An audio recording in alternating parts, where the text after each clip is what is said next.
Sechet Souka, traité Souka, feuille numéro 12, Daf Yud Bet.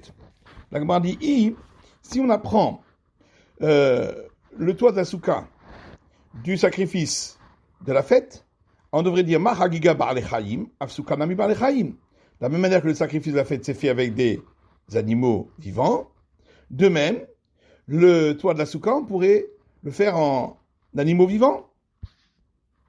Lorsque Ravin est venu d'Israël, il a dit au nom de Rabbi Yochanan, le verset dit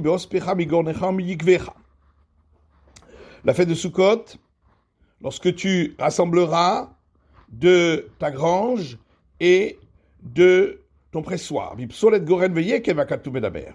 Et donc, c'est avec les déchets, les résidus de la grange et du pressoir que le verset dit qu'on fait le toit de la souka. Peut-être avec ce qui est l'essentiel de ce qui est dans la grange et dans le pressoir, donc même avec des produits alimentaires. Amarabizera yekev ketiv kan.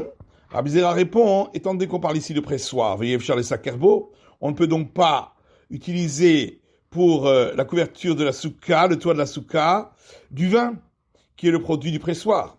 Alors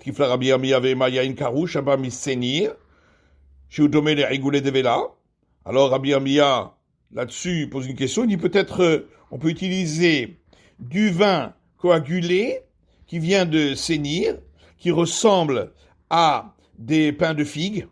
Alors Rabbi Zera dit, cette explication, nous pensions que nous l'avions donc dans nos mains, bien comprise, mais Rabbi Amiya est venu et a lancé dessus un marteau, et il a donc montré que cette explication, on ne la comprenait pas. Ravashi amar mi gornecha velo goren atzmo, mi yigvecha velo yekev atzmo. Ravashi explique, c'est écrit à partir de ta grange, donc pas l'essentiel de ce qui est dans la grange, à partir de ton pressoir, et donc pas l'essentiel de ce qui est dans le pressoir. Afrizda amar meacha, Afrizda, dans un autre verset, et dit, c'est écrit dans le livre de Nehemia, Tseu hahar, sortez vers la montagne, ve'aviu ale zaït, et apportez des feuilles d'olivier, ve'ale etz shemen, et des feuilles de bois qui donnent de l'huile, ve'ale hadas, et des feuilles de myrte, ve'ale temarim, et des feuilles de dattier, ve'ale etz savot, et des feuilles d'arbres qui donnent des feuilles qui sont en forme de chêne. Et donc c'est avec ces feuilles qu'on fera les chaumes de la souka. C'est donc bien quelque chose de végétal et qui ne reçoit pas l'impureté. La Gemara demande Hainu hadas, Hainu havot. Quelle différence entre la myrte et le bois qui donne des feuilles en forme de chêne? Rav Chizda hadash shoté les souka ve'etz havot elulav. Rav Chizda répond, la myrte dont les feuilles sont un peu disposées n'importe comment, comme un myrte fou, ça c'est pour la souka. Et lorsque les feuilles sont bien disposées en chaîne, ça c'est pour le lulav. Matitin, Mishnah suivante. Chavile kaj, chavile etzim, chavile zradim. Des bottes de paille, des bottes de bois, et des bottes de branches qui sont encore flexibles.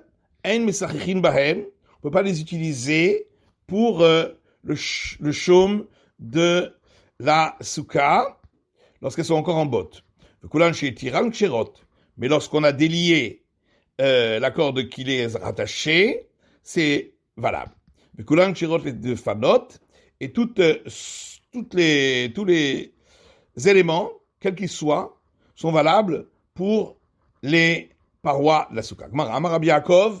Rabbi Yaakov dit, j'ai entendu de Rabbi Yochanan tarté. J'ai entendu de Rabbi Yochanan deux choses. Chada ha, une concernant notre Mishnah, veidar, et l'autre concernant une autre Mishnah. Chotet begadish la azot lo souka. Celui qui fait un trou dans une grange dans une meule de paille pour faire sa souka, et une souka, c'est pas considéré comme une souka. Chada mishum gzerat otsar, vechada mishum ta'aseh v'lo menasui. Et donc Rabbi Yochanan a expliqué, dans un cas, c'est une interdiction des sages de peur qu'on utilise quelque chose qui a été entreposé, et dans l'autre cas, c'est parce que c'est écrit tu feras. Et donc on ne peut pas utiliser ce qui a déjà été fait, pas en tant que cabane de soukha. Velo yadana, heminayu, mishum otsa, veminayu mishum ta'aseh v'lo menasui. Il dit je ne sais pas, dit Rabbi Yaakov, lequel des deux Mishnah c'est interdit de peur d'utiliser quelque chose qui est entreposé, et laquelle c'est parce que c'est écrit tu feras, et ne pas utiliser ce qui a déjà été fait pour autre chose. Amar Rabbi Yirmiyah, dire Zéanan. Rabbi Yirmiyah dit, on va essayer nous-mêmes de voir. D'Amar Rabbi Chia Baraba, Amar Rabbi Yochanan, puisque Rabbi Chia Baraba dit au nom de Rabbi Yochanan, Mipnema, Amur, Chavilekal, Chaviletzi, Chavilezradim, Menusakichin Bahen. Pourquoi les sages ont-ils dit que des bottes de paille, des bottes de bois, des bottes de branches flexibles, on ne peut pas les utiliser pour couvrir le toit de la souka, pour être le toit de la souka. Parce que parfois un homme revient des champs le soir, il a sa botte sur son épaule, et il la monte et la pose sur la souka, juste pour la faire sécher. Et ensuite, il change d'avis, il l'utilise pour couvrir au-dessus de la souka. La Torah amrata, c'est le menasui. Or la Torah dit, tu feras la souka. Tu ne peux pas utiliser quelque chose qui a été fait pour autre chose.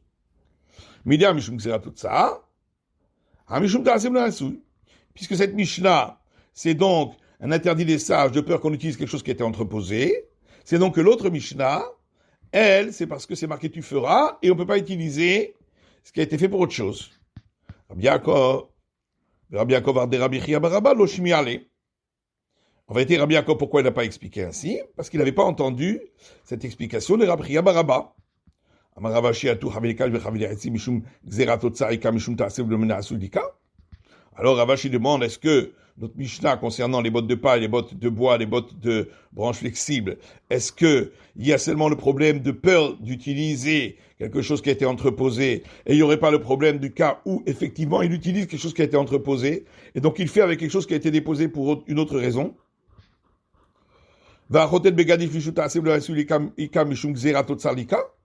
Et celui qui fait un trou dans une meule de paille, est-ce qu'il y a seulement le problème d'utiliser quelque chose qui a été déposé pour une autre raison? Il n'y aurait pas le problème dans le cas où il soulève les pailles pour les remettre sur le toit, de peur qu'il utilise quelque chose qui a été entreposé. Rabbi Yochanan te répondra, ici dans notre Mishnah c'est écrit, on ne doit pas l'utiliser pour couvrir la souka. C'est donc que c'est seulement un interdit a priori. On ne peut pas l'utiliser, de peur qu'on utilise quelque chose qui a été entreposé. Doraïta Shapir Dami. Mais d'après la Torah, il n'y aurait pas d'interdit. Attends, par contre, là-bas dans l'autre Mishnah, des Katani et la souka, c'est marqué ce n'est pas une souka. Il faut dire avad. Mais Doraïta Nami et la souka. Donc c'est interdit même a posteriori. C'est donc même d'après la Torah, c'est pas considéré comme une souka. Amarabuda Amarav, Rabuda dit au nom de Rav, Sakecha bechitzin scharim kshera. Si on a utilisé pour le toit de la souka des fiches mâles d'une flèche qui est composée de deux parties, la barre et la pointe, et donc on a utilisé la fiche mâle, c'est valable. Une kevot psoula. Mais si on a utilisé la fiche femelle, c'est pas bon. La Gemara d'Israël chez Rabshita. Si c'est la fiche mâle que c'est valable, ben c'est évident, puisque il n'y a pas de réceptacle, et donc un ustensile en bois qui n'a pas de réceptacle ne reçoit pas la touma. Maoud ne reçoit pas l'impureté. Maoud était manixor zecharim atune kevot. C'est qu'on aurait pu croire qu'on va interdire les fiches mâles à cause des fiches femelles. Quand marche par là, c'est pourquoi on vient de nous apprendre que non. Minekevot psula. On a dit que si on utilise la fiche femelle, c'est pas valable. Putain, c'est évident, puisqu'elle contient un réceptacle. Donc elle reçoit l'impureté. J'aurais pu croire qu'ici c'est un réceptacle qui est fait pour être rempli par la fiche mâle, et donc ça ne s'appelle pas un réceptacle. Kamash Malan, c'est pourquoi on vient m'apprendre que si. Amar Rabba Bar Chana, Amar Rabbi Yochanan. Rabba Bar Chana dit au nom de Rabbi Yochanan. Si kecha be'anitze pishtan pesula. Si on a utilisé pour le toit qui recouvre la soukha de la filasse de lin qui a déjà été peignée mais qui n'a pas encore été filée, c'est pas valable, ça reçoit l'impureté. Si on utilise des simples tiges de lin qui n'ont pas encore été trempées dans l'eau pour les macérer, c'est valable. Mais rouge les pishtan, si c'est entre les deux, du lin qui a été qu'on a commencé déjà à travailler, mais on n'est pas arrivé à la filasse, Eniodea, je ne sais pas. Maou, qu'est-ce qu'il en est? Alors là, m'a dit, man Eniodea. Et là-dessus, Rabbi Yochanan dit, moi-même, je ne sais pas c'est quoi le cas du lin qui n'est pas encore arrivé à la filasse. Manafchar. Il y a deux options. Idiyek velonapitz ou shekarile. Est-ce que c'est dans le cas où on a déjà écrasé les fibres de lin, mais on n'a pas encore peigné? C'est ça qu'on appelle cette filasse. Aval, qu'on n'est pas encore arrivé à la filasse, pardon. Aval tari velodiyek. Dans le cas où on a déjà trempé le lin, mais on l'a pas encore écrasé par la suite. Hutsane karile. Ça, ce serait comme le cas des simples tiges de lin. Et donc, ça ne reçoit pas l'impureté. Odilma, tari velodiyek, nami hushe karile. Ou peut-être, le cas où ça a déjà été trempé et ça n'a pas encore été écrasé, ça aussi s'appelle le lin qui n'est pas encore arrivé à la filasse. Amar Ravuda, Haneshushe v'shavtsere mesakechin bahu. Ravuda dit, les fougères et l'armoise, on peut les utiliser pour couvrir sur la soukha, parce que c'est un aliment pour les animaux et pas pour les hommes, donc ça ne reçoit pas l'impureté. Abaye dit, on peut utiliser les fougères, mais pas l'armoise. Maïtama, pourquoi? Kevan de sare rechayou, étant donné que ça sent pas bon, shavik leu venafik, il risque de quitter la soukha et de sortir, c'est pourquoi les sages ont interdit de l'utiliser. C'est la fin de l'étude du Daf Yud Bet de la feuille numéro 12.